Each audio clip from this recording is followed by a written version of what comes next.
and welcome to Scott's Garage. This is part 3 in the wall map frame project. I got all the pieces in part 1 and glued them together, and then in part 2 we added some little reinforcement straps and pieces of metal to the back and recessed those nicely, and also figured out a way we're going to hang it and put some fasteners in the back so we can hang it with.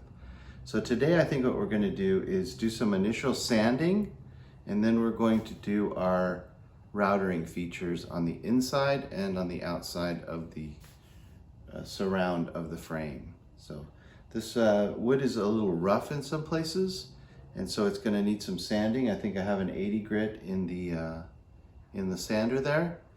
And but I want to show you one thing before we get started. So if we look at the corners, none of this has been sanded. This is just the way it was glued.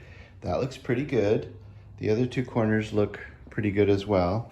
And then we get to this corner number 2 too. Look at this big step right here. So I didn't really catch this when I was gluing that up, that there was a step here. But if I would have caught that, stopped, and adjusted my setup a little bit, so when I was clamping it, I would save myself a lot of time, because now I'm gonna have to sand that off and make this all even. And that's gonna take me some time. So a couple of minutes that I didn't spend, carelessness up when I was gluing up, is gonna cost me about 10 or 15 minutes of sanding here on the back end. And then also there's some really rough spots like here. This is a rough piece of wood, and I'm just going to kind of give it a good sanding all the way around. And the reason I'm sanding this first before I do the router is if I sand it afterwards, a lot of my routering details may get sanded off. And the router, once I finish the router, it's going to come out really nice and ready for finish almost. I can give it just a light sand. But right now I need to do some pretty rough sanding, so you want to do that before you do your routering, not after.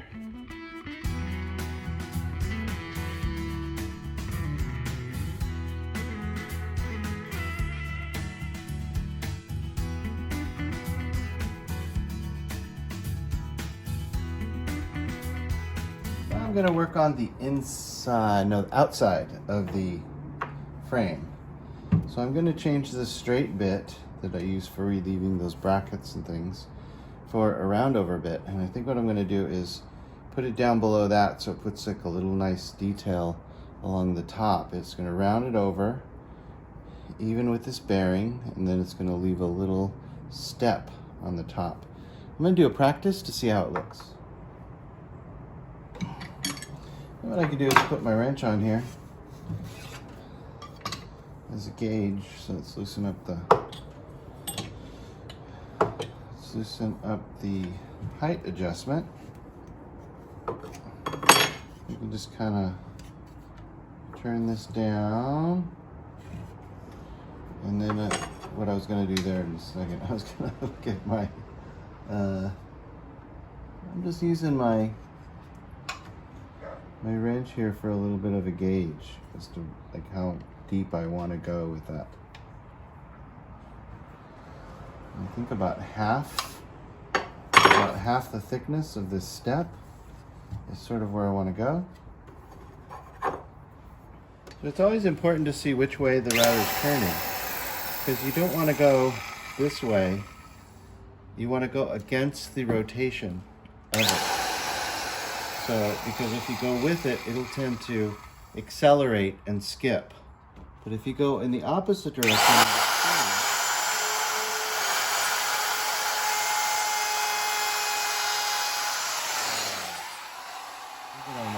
just a small little step.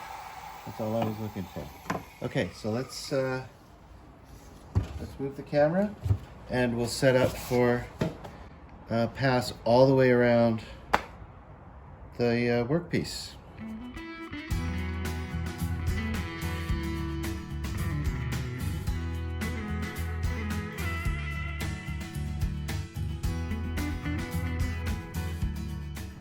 All right, I think that looks great. Exactly what I wanted, just a slight little step. a round over with a little step. Look at how nice those corners look. I was trying to keep this little knot in there, but the little piece, it fell down on the ground. That's okay. I like the knots in it. I think that really looks cool. Great here. Did a great job. And then along the top, because this top edge wasn't really straight, we kind of got some waviness. And then a cool like knot there. This is along the top edge of the map. I'm not worried about that at all. I kind of like it. What I'm going to do is set up this little OG and probably have like a little step as well along it. Try to match that other step. And this will be along the inside piece, on the inside of that. Just as like a nice feature for it. So let's go ahead and do that now.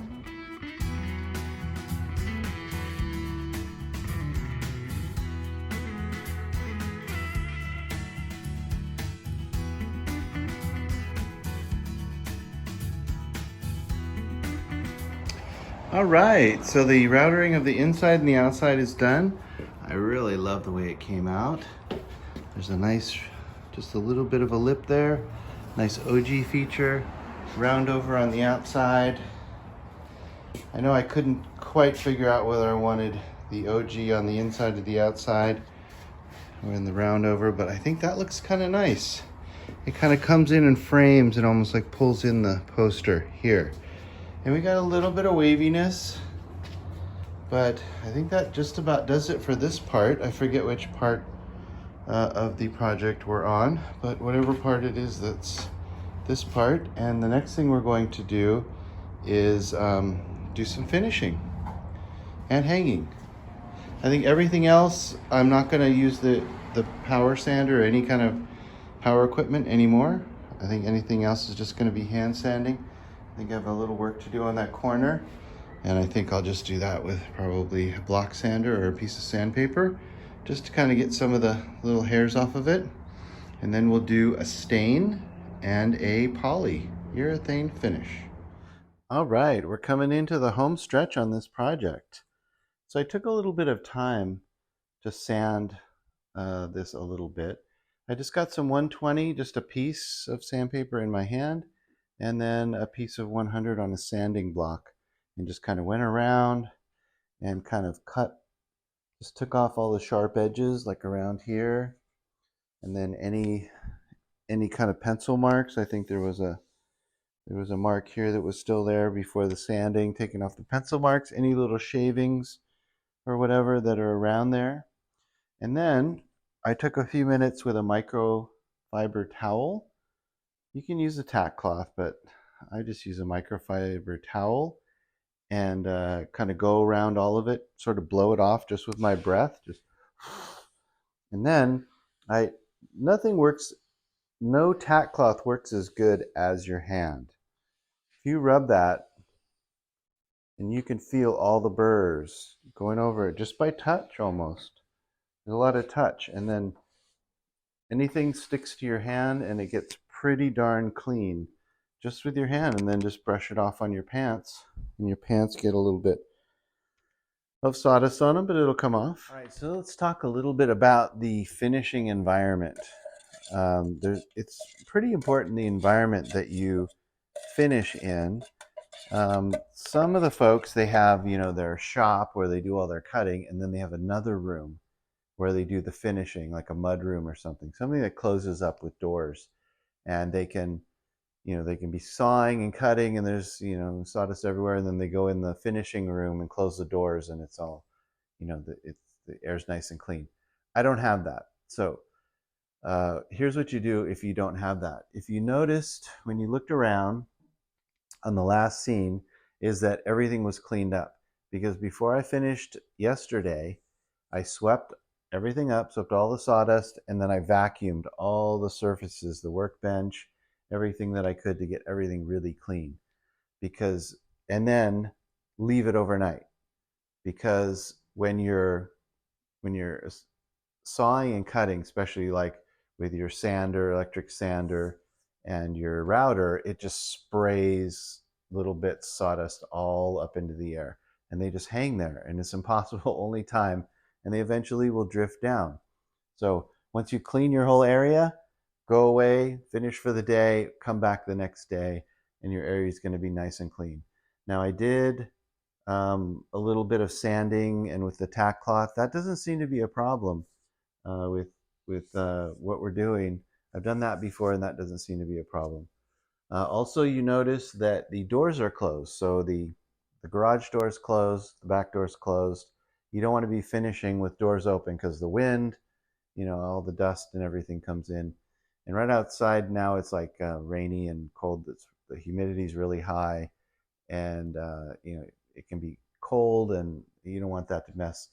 Inside the garage right now it's about 60. You want to make sure that the temperature is in a reasonable zone. You don't want it really hot like 100, and you don't want it freezing like 30 or something like that. I've seen where I'm putting on some finish and it was really cold, and it will just fog up when it's really cold out, and it's just heartbreaking when you put all this work into a piece and the very last step that you're doing, and it kind of ruins the whole thing. You got to sand it all off and kind of start over. So that's kind of the environment. You want to make sure that you have it clean, give the dust a chance to settle, tack off your workpiece, have it closed up, and keep your temperature right. The next thing we're going to do is pick what kind of finish we're going to do. You can do this lots of different ways. You could paint it, prime and paint it. You could do an oil stain and polyurethane, or just leave it oil stain. You could just do a polyurethane, lots of different ways, lacquer if I wanted. This is one of the coolest products that I've found. It's a Varathane stain and poly in one. So this is classic oak. So this is kind of going to give you a medium color, and polyurethane in one step. So stain protection in one application. So we'll check it after one application, but a lot of times what happens is when you put this on, all the little hairs kind of stick up, and you just got to knock it down with like some 220, just a very light dusting, tack it, and put another coat on. This is pretty hard wearing, but picture frames don't get any wear. It's not like a stair tread or something like that, or a coffee table that's going to be getting lots of hands and magazines and glasses and things on them. So we could really just do the minimum coating that will cover it, because there's really no wear involved. The thing you want to do though with polyurethane is you want to just stir it nice and easily. You don't want to shake this, because your enemy is bubbles. So I've been stirring this for a while, and I kind of let it sit, and I'm just being real gentle with it, because you do not want to get any bubbles going, because those bubbles are going to transfer into your workpiece.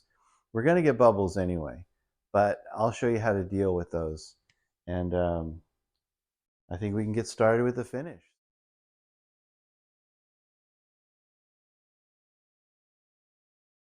So I kind of work from left to right. You can see there's like bubbles in there. We just go over it. Kind of, I don't know what angle this is, but there seems to be like a happy angle where the brush coats it nicely and does not leave any bubbles. So I'm just kind of smoothing out this whole thing, and then making sure that I coat. Just take your time. This is going to take a little while.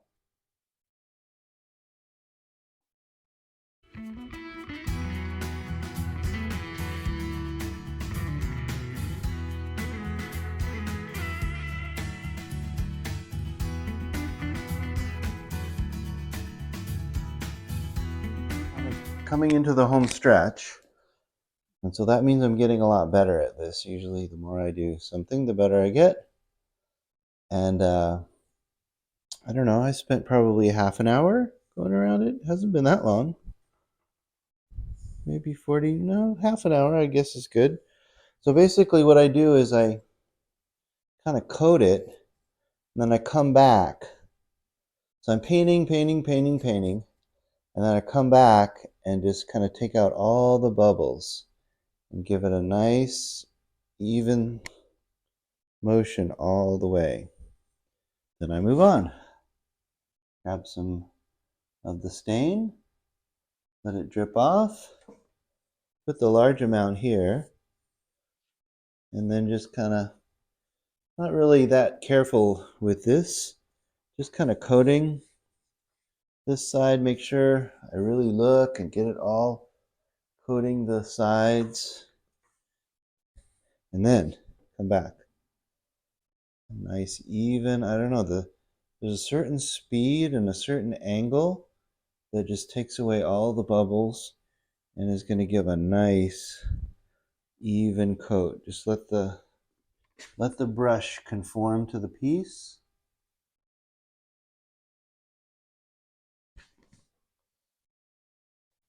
Let's see.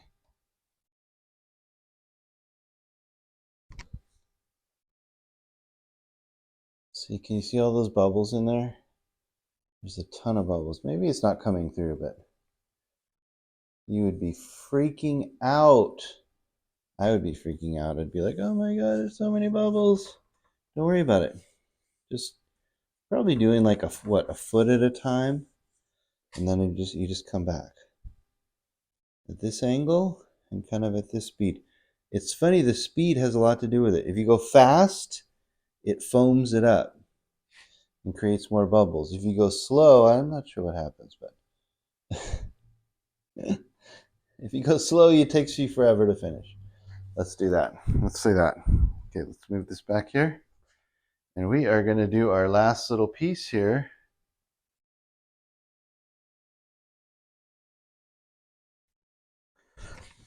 And then we're going to let it dry, and we're going to see how we did. Now this is another challenge that you come to, because this is pretty fast drying stuff. We spent a half hour going all the way around. I started at the corner that I'm coming up to, so that stuff is dry, pretty much dry. So you always want to work with a wet edge. So what I think I'm going to do is, I don't think I'm going to go off onto that surface, I think I'm just going to go kind of like this and try to blend it in. Try to blend it into that I've already done. This urethane stuff is so good. I've been working with polyurethane for many, many years. They didn't used to be this good. They used to be a lot harder to work with. And they were a lot more frustrating and a lot harder to get a good finish. And I don't know if it's just this brand or just all of them in general, but it's pretty foolproof nowadays. Now I don't want to try to go over, because I don't want to leave brush strokes in the kind of almost dry. And then I think I'm going to do maybe one more coat. I'll do a light sand with 220. I'll do one more coat. I can just wash my brush in water, which is nice because they're water-based these days. And then we'll be ready to hang this guy.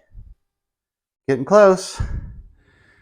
Oh, and one last thing. Once you're done with your finish, leave. Don't think, oh, I'm just going to do something else. I'm going to drill this hole, cut this, whatever. Don't. You'll end up with a bunch of crap in your finish. You finish all this stuff, clean your brush, put the cap back on, turn out the lights, and go do something else. Okay? My tip.